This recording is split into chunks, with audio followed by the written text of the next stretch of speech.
Hello everybody and welcome back to the Fruit of Grisaia. This is the alternate choice, the so-called bad option, the bad choice you get if you picked for her to end her own life as opposed to killing her mother, which she doesn't actually kill her mother if you watch the video. She can't do it, you know. But let's just say that she didn't come to this realization. Let's just say that she was so racked with guilt that she just had to leave the earth. She went to end her life. You know what? We're gonna find out what happens right now.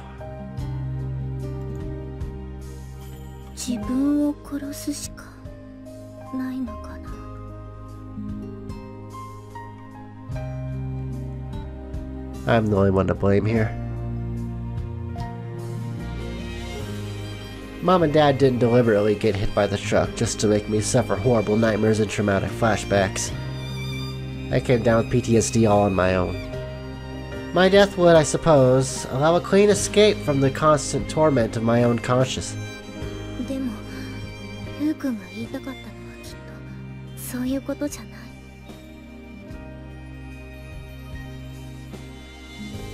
If you don't like your nightmares, you'll just have to die. Yukun couldn't have arrived at such a blunt, ugly conclusion. No, I take that back. Yukun might well be capable of such a thought, if the situation warranted it, but I'm quite certain that wasn't the case here. If Yukun had concluded that I had no choice but to die, he would have just told me so outright. But instead, the advice he gave me was deliberately vague, a hint, rather than an order. Yukun wanted me to retrace his reasoning, to find my own path to his conclusion. Given that, the answer he wants me to find can't possibly be a simplistic, brute force solution that might pop into my head right away. I wasn't entirely wrong. I need to kill myself. To destroy my own weakness. This frailty of spirit that I've allowed to define who I am. Mom's done nothing wrong. Not in asking that final question. Not in continuing to sleep in her hospital bed. And rationally speaking, the accident that occurred that day was the product of many overlapping coincidences. Easier to blame on the negligence of that drunk driver than anyone else. There's no real reason for me to feel such extreme guilt and self-loathing. I think Yukun wanted to say something along those lines. So long as I continue to cower in fear of the past, believing that accident was all my fault, this suffering will continue indefinitely. Indeed, I should accept the sin that I bear, shoulder only the guilt I deserve to carry, and strive to move forward. I believe that's the answer he was hoping I might find.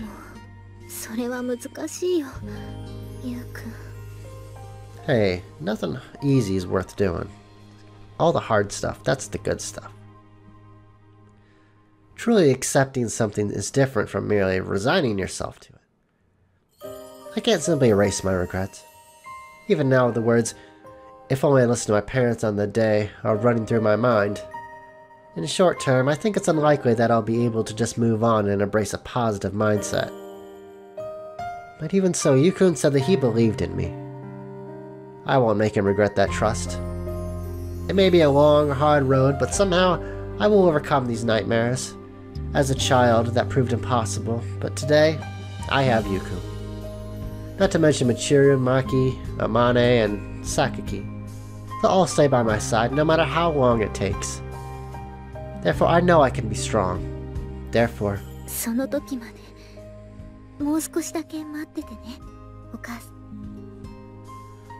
With those final words to my sleeping mother, I leave her hospital room with steady strides.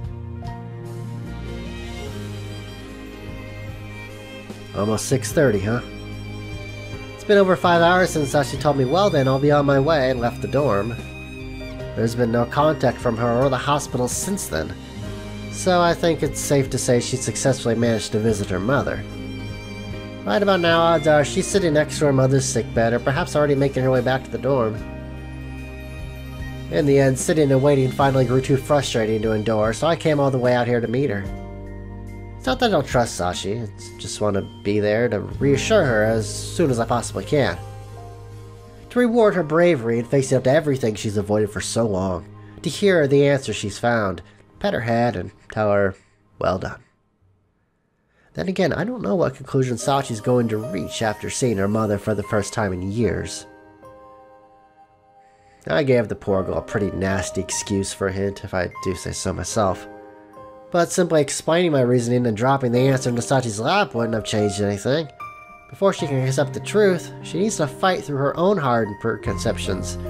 That won't come without a struggle, it can't. The guilt she carries is too heavy and unwieldy a burden to shed that easily. There are two sources of Sachi's ongoing suffering.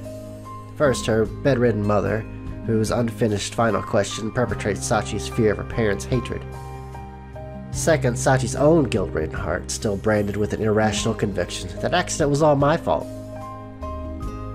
Unless those two issues are resolved, I don't think Sachi will ever be free of her nightmares. And I think she knows it. In other words, I've deliberately forced her to contemplate a stark choice between killing her mother or herself. Well, neither being the correct answer. Sachi needs to kill something else entirely, something she can only understand when she's rejected the easy alternatives. As she is today, Sachi can find her way to the truth. I genuinely believe that. When I finally return my attention to the world around me, I spot the girl in question just on the other side of the intersection. But from this distance, this position, I can't tell what answer she's found. She walks along the road, going far off into the sky. Is that an expression of confidence on her face, or a mask of uncertainty? Somehow it seems like both and neither. In the instant Sachi notices me, she begins to run towards me. Huh? Wait, Sachi? Oh my god.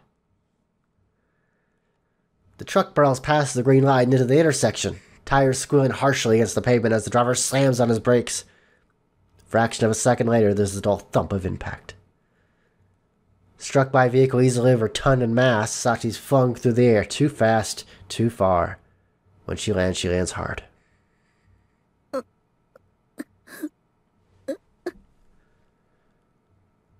Sachi lies crumpled limply in the asphalt, small gasping groans leaking from her mouth and a slowly expanding puddle of blood. What the hell just... This can't be real. Is this my punishment then? My own sins? Red painted over red in layer after thick layer until the stain was jet black indelible. Still unable to even begin atoning, I tried to take on another's burden, and now I have received my rebuke. Another person who trusted me, who offered me warmth. Gone. Another I brought to misfortune. Kazuki, Asako, now Sachi. All the women I give my heart to die. Will it always end this way? Am I to be cursed forever? No, this isn't over yet. Sachi! Pulling myself together through a violent effort of will, I dashed out into the road. In an instant, I'm at Sachi's side. Sachi, talk to me! When I shout her name, her eyes ease slowly open. Sachi!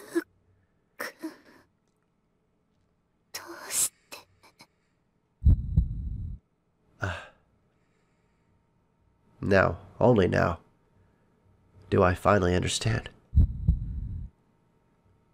Sachi must have felt exactly as I do in this moment.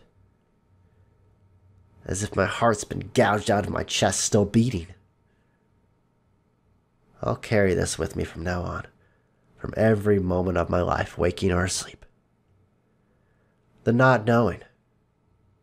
Never to hear what answer she found. Never to know what she's thinking in this moment. The guilt. The irresolvable, eternal guilt. Fine. I won't hide from my punishment. If Sachi failed to atone for her sin, I'll accept her share of suffering with the rest.